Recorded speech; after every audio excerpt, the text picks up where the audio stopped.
दोस्तों नमस्कार। 4 PM news network और 4 PM गुजरात पर आप सभी का बहुत बहुत स्वागत है। मैं हूं आपका दोस्त मयूर जानी। दोस्तों इस वीडियो में हम कुछ ऐसे मुद्दों पर बात करेंगे जो हो सकता है कि आपको लगे कि थोड़े अलग अलग हैं, लेकिन आप यकीन मानिए वो कहीं ना कहीं एक दूसरे से जुड़े हुए हैं। देखिए, अब हम जा रहे हैं लोकसभा चुनाव की ओर, सब जा रहे हैं ना, पूरा देश जा रहा है। अब कुछ लोग कहते हैं कि चुनाव समय से पहले घोषित हो जाएगा, कुछ लोग कहते हैं कि नहीं, बिल्कुल वो अपने समय पे होगा। कुछ लोग अब ये भी कहना शुरू कर दिए हैं कि नहीं, हो सकता है चुनाव कराने में देरी हो जाए, मतलब कि अपने नियत समय से भी चुनाव हो सकता है कि देर से हो। ये सब बातें हो रही हैं। अब क्यों हो रही हैं? क्योंकि देश के प्रशासन की जो लगाम जिसके हाथ में है, वो है हमारे प्रधानमंत्री जी नरेंद्र मोदी साहब। अब उनको लेकर बहुत सारी चीजें जो हैं वो एक के बाद अब एक जिस तरह से खुलासे हो रहे हैं, और वो एक राजनीति एक तरह की जो पिछले 20-22 साल से करते आ रहे हैं, उस राजनीति को करने का तरीका जो है उनका, अब वो बहुत कुछ समझ लीजिए कि एक्सपोज हो चुका है। वो कैसे अपने विरोधियों को ठिकाने पे लगाते हैं। विरोधी का मतलब विपक्ष नहीं है, मैं आपको बता दूं। विरोधी मतलब कि वो चाहे अपनी पार्टी में भी हो या तो विपक्ष में हो, उनके लिए जो उनको फॉलो नहीं करते हैं, जो उनका कहा नहीं मानते हैं, जो उनकी हाँ में हाँ और उनकी ना में ना नहीं बोलते हैं, वो सब विरोधी होते हैं। इसमें फिर पक्ष में हो या विपक्ष में कुछ खास फर्क नहीं पड़ता है। तो उनको कैसे जो है वो दरकिनार कर देते हैं, एक अंधेरे गर्त में जो है, अंधेरे की गर्त में जो धकेल देते हैं, ये सब चीजें और वो करने के तरीके अब सब बाहर लोग जानने लगे इस चीज को। उसको लेकर जो है एक अलग सा एक माहौल जो है इस देश में, चाहे वो with in the party BJP हो या वो विपक्षों में हो, वो जो है अब वो सब जो है इसको समझने लगे हैं, जानने लगे हैं। और इसी से जो है वो कुछ एक अलग सा वातावरण जो है देश में भारतीय जनता पार्टी और नरेंद्र मोदी साहब के प्रति बन रहा है। अब वो विरुद्ध में है, उनको तकलीफ देगा नहीं देगा, मैं अभी ये कह नहीं सकता। लेकिन जो हो रहा है, जो होता हुआ दिखाई दे रहा है, मैं उस पर आपसे बात कर सकता हूँ। तो ये सब इस कार्यक्रम में कुछ ऐसी चीजें आप जो है देखेंगे, सुनेंगे। मैं शुरुआत करूं, सबसे पहले आप सबसे एक छोटी सी गुजारिश है कि आप अभी से अगर इस ये वीडियो की लिंक को हो सके उतना शेयर कर दें, तो हमारी बातचीत जो है मैक्सिमम लोगों तक हम पहुंचा पाएंगे आप सबके समर्थन से। क्योंकि आप सब भी तो हमारे इस कार्यक्रम का हिस्सा हैं, आप भी तो भागीदार हैं, इस पार्टिसिपेंट है इस कार्यक्रम के। तो मैं वो जो कैग ने जो रिपोर्ट निकाली, जिसमें सबसे बड़ा घोटाले का जो एक इशारा किया गया गडकरी साहब के डिपार्टमेंट की ओर, जो कि इसका काम है इंफ्रास्ट्रक्चर बनाना, रोड रास्ते सब बनाना, ये सब उनका जिम्मा है। वहां जो द्वारका एक्सप्रेस को लेकर जो एक खुलासा किया गया है, वो उस पर हम एक चर्चा लाइव पैनल डिस्कशन कर चुके हैं कुछ 2-3 दिन पहले, कि वो एक तरीका है आने वाले चुनाव में गडकरी, क्योंकि बहुत लोकप्रिय हैं with in the party also, party में खुल के बोलता नहीं है लेकिन पार्टी में भी है, संघ के तो बहुत ही चहीते हैं, और विपक्षों में भी वो एक मान्यता प्राप्त चेहरा है। और जैसे अभी माहौल बन रहा है, तो आने वाले समय की संभावना को देखते हुए एक बहुत जरूरी कदम बन जाता है प्रधानमंत्री मोदी साहब के लिए कि वो अपने प्रतिद्वंदी को अभी से ठिकाने लगा दें। भाई खुदा ना खास्ता ये अगर हो गया कि पूर्ण बहुमत की तो बात, अभी तो अब की बार तो 400 पार या 350 पार की बात कर रहे हैं ये लोग, लेकिन अगर ये ना हो पाया और कहीं 200 पौने 200 के आसपास सिमट गई बीजेपी, समझ लीजिए, मानने की बात है, समझने की बात है, हो सकता है, अगर ये हो भी सकता है, तो फिर क्या नरेंद्र मोदी साहब की अगुवाई में एनडीए जो है या दूसरे पक्ष जो है वो आएंगे सरकार बनाने को लेकर या नहीं आएंगे? लेकिन अगर गडकरी रहते हैं तो फिर ये पूरी तरह से संभावना बन जाती है। तो एक तरह से वो अभी से जो है उनके एक बहुत कट्टर प्रतिद्वंदी, प्रतिस्पर्धी मोदी साहब की नजर में हो सकते हैं। और इसीलिए वो एक रिपोर्ट सीएजी ने पेश की, जहां पे वो साबित नहीं होगी, गडकरी ने एक जाहिर पब्लिक एक कार्यक्रम था उसमें कहा भी एक चैनल के मंच पर कि हमारे अफसर जो है इस चीज को एक्सप्लेन नहीं कर पाए ठीक से, अदरवाइज ये कोई घोटाला नहीं है। तो ये एक फिर से पूर्ति, तथाकथित पूर्ति घोटाले के बाद एक बार फिर से जो है नितिन गडकरी को इस तरह के एक तिकड़म से किनारे करने की कोशिश की गई। इसका प्रभाव क्या हुआ, 15 अगस्त के दिन जब नरेंद्र मोदी साहब लाल किले पर तिरंगा फहराने वाले थे, उससे पहले वो सब मंत्रियों से जब वो भेंट करते करते आगे निकल रहे थे, तो वहां आपको एक दृश्य दिखाऊंगा कि वहां सब जो है उनको नमस्कार कर रहे हैं, वो भी सबको नमस्कार की मुद्रा में ऐसे ही चले जा रहे हैं, और बारी बारी से जो जो मंत्री के पास से वो गुजरते हैं वो सब उनको हाथ जोड़ के नमस्कार करते हैं। लेकिन ये दृश्य मैं आपको दिखाने जा रहा हूं, इसको आप ठीक से देखिए, फिर इस पर बात करते हैं।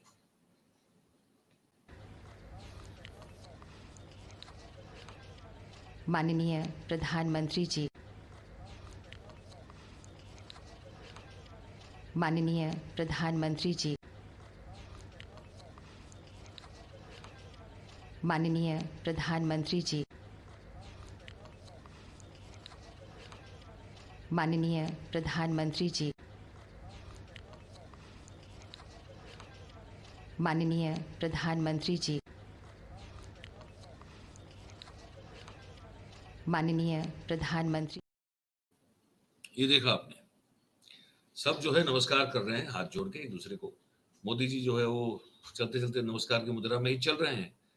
जैसे ही गडकरी से बगल पास से गुजरते हैं, गडकरी अपना हाथ जो है ना तो नमस्कार की मुद्रा में लाते हैं ना उनकी ओर देखते हैं।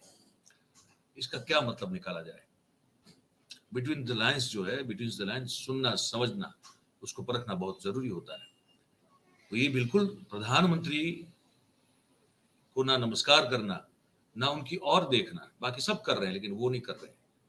ये एक बहुत बड़ा एक इशारा है उस चीज की ओर कि गडकरी जो है बहुत अंदर से आहत हुए हैं कि किस तरह से उनकी अवमानना और उनके कद को छोटे करने की और उनके चरित्र पर कीचड़ उछालने की कोशिश की गई कैग के द्वारा और प्रधानमंत्री के इशारे से। ये वो उनका जेस्चर दर्शाता है, ये वो दर्शाता है कि वो इस तरह से सोच रहे हैं। तो ये आने वाले दिनों में मैं आपको बता दूं, आने वाले दिनों में ये एक बड़ी टक्कर होने वाली है। चाहे मुझसे ज्यादा अनुभवी और मुझसे बड़े विद्वान और पंडित पत्रकार लोग जो हैं शायद मेरी बात से सहमत न हो, तो मैं फिर भी जो है मैं जो समझ रहा हूं, मैं देख रहा हूं और जो जानकारी मेरे पास है उसके चलते मैं आपको कह रहा हूं कि ये शुरुआत है एक बहुत बड़ी टसल की with in RSS and BJP, दो खेमों में। आप इसको मान के रखिएगा। अब ये अगर दबाने में सफल हो गए तो अलग बात है, अदरवाइज इतनी जल्दी ये जो दरकिनार करने की कोशिश की गई है चारित्र हनन के साथ भ्रष्टाचार का एक आरोप लगते हुए उनके डिपार्टमेंट पर, वो इतनी जल्दी जो है मामला शांत नहीं हो सकता। इसमें बहुत सारी चीजें होंगी, आपको मैं अभी से बता रहा हूं, आप इसको लिख के रख लीजिए। तो एक बात तो ये थी। दूसरी बात जो है वो उसके बाद ये थी कि अब जिस तरह से वो साउथ अफ्रीका में भी दो विवादों को खड़ा कर दिया प्रधानमंत्री जी ने, है ना। एक तो वो पोडियम पर जो है वो तिरंगा जो है पड़ा हुआ था, जहां खड़े रहने की जगह थी वहां तिरंगा क्यों पड़ा हुआ था, वो एक बहुत बड़ा विवाद है। और दूसरा कि जब तक मुझे उन्होंने जिद पकड़ के रखी कि भाई मैं तो अपने एयरक्राफ्ट से नीचे उतरूंगा नहीं तब तक जब तक कि मुझे साउथ अफ्रीका के जो मुखिया हैं वो लेने के लिए आए, क्योंकि वो अगर चीन के राष्ट्रपति को लेने जा सकते हैं तो फिर मैं उससे कम थोड़ी हूँ। उस पर बहुत सारा लिखा जा रहा है अभी फॉरेन मीडिया में, विदेश की मीडिया में, और देश में भी इस पर चर्चा हो रही है। तो इस पर जो हमारे मित्र हैं भगत राम जी, और उन सब पूरी घटनाओं को लेकर जो है देश की ताजा हालत है उस पर उन्होंने एक और वीडियो बनाया है। हमने सोचा कि हम आपको थोड़ा दिखा दें, सुनाते, क्योंकि जैसे हम कहते हैं कि जीवन में हर चीज जो है वो बड़े लटके हुए और भारी मुंह से और बहुत जैसे बोझिल तरीके से जो है जीना और देखना जरूरी नहीं होता है। थोड़ा हल्का फुल्का भी जो है राह कीजिए और गंभीर बातों को उस तरह से किया भी जा सकता है। आप देख लीजिए और सुन लीजिए, हम आपको दिखा रहे हैं। दे दी हमें आजादी, बजा बजा तूने गाल, बड़नगर के संत तूने कर दिया कमाल, आंधी में भी जुमले तूने कैसे दिए उछाल, बड़नगर के संत तूने कर दिया कमाल, दे दी हमें आजादी, बजा बजा तूने गाल, बड़नगर के संत तूने कर दिया कमाल।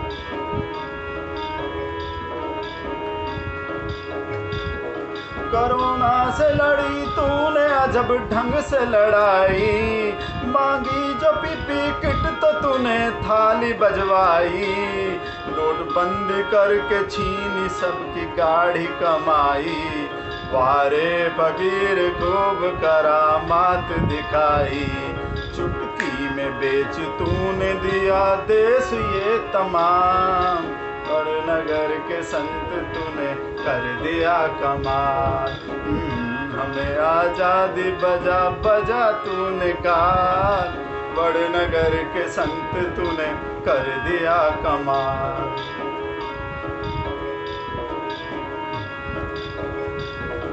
जब हम पे नहीं था यहाँ खाने को भी दाना, ऐसे में तुझको सूझा सेंट्रल विस्टा बनाना, मौका कोई हो भूला नहीं फोटो खिंचाना, और तेल के भी भूला नहीं दाम बढ़ाना, बढ़ाया वो गैस का दाम के हो गई सभी की लाल, बड़नगर के संत तूने कर दिया कमाल, दे दी हमें आजादी बजा बजा तूने गाल, बड़नगर के संत तूने कर दिया कमाल।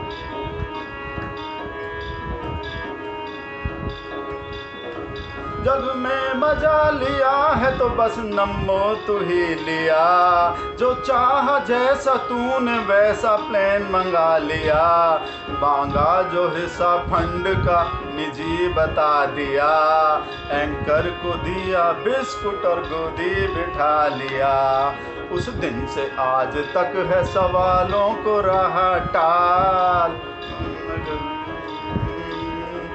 कर दिया कमाल, दे दी हमें आजादी बजा बजा तूने गाल, बड़नगर के संत तूने कर दिया कमाल।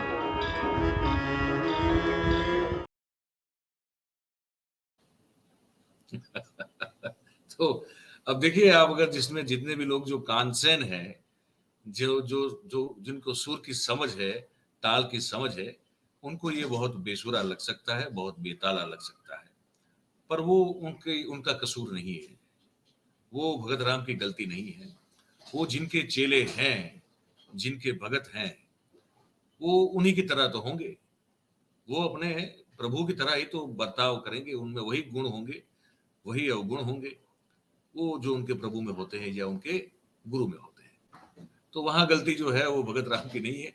तो उनके अगर बेसुरेपन को और बेतालेपन को माफ करते हुए वो जो कहना चाहते थे, अगर उसको आप ठीक से समझ लें तो बहुत अच्छी बात होगी। ठीक है, तो बस यही कहना था हमको इस कार्यक्रम में कि सब कुछ ठीक नहीं है with in BJP also, with in RSS also. और फिर साहब हैं हमारे, आजादी दे देते हमको बजा बजा के गाल, वडनगर के संत है, हमेशा कमाल करते रहते हैं। चलिए, आप जो सोचते हैं इस कार्यक्रम को देखते हुए, आप हमको जरूर से इस हमारी जो कमेंट बॉक्स है उसमें लिख के आप बताइएगा। और बात अगर आपको हमारी अच्छी और पसंद आती हो, सच्ची लगती हो, तो फिर इस वीडियो को लाइक करें, इसकी लिंक को हो सके उतना शेयर करें, और हमारे जो चैनल है इसको सब्सक्राइब करें, और अपने आसपास के अपने दोस्तों से, मित्रों से, स्नेहियों से, परिजनों से करवाएं भी। आप सबका बहुत बहुत धन्यवाद करते हैं, क्योंकि आप इस कार्यक्रम में हमारे साथ जुड़े, ऐसे ही जुड़ते रहिए।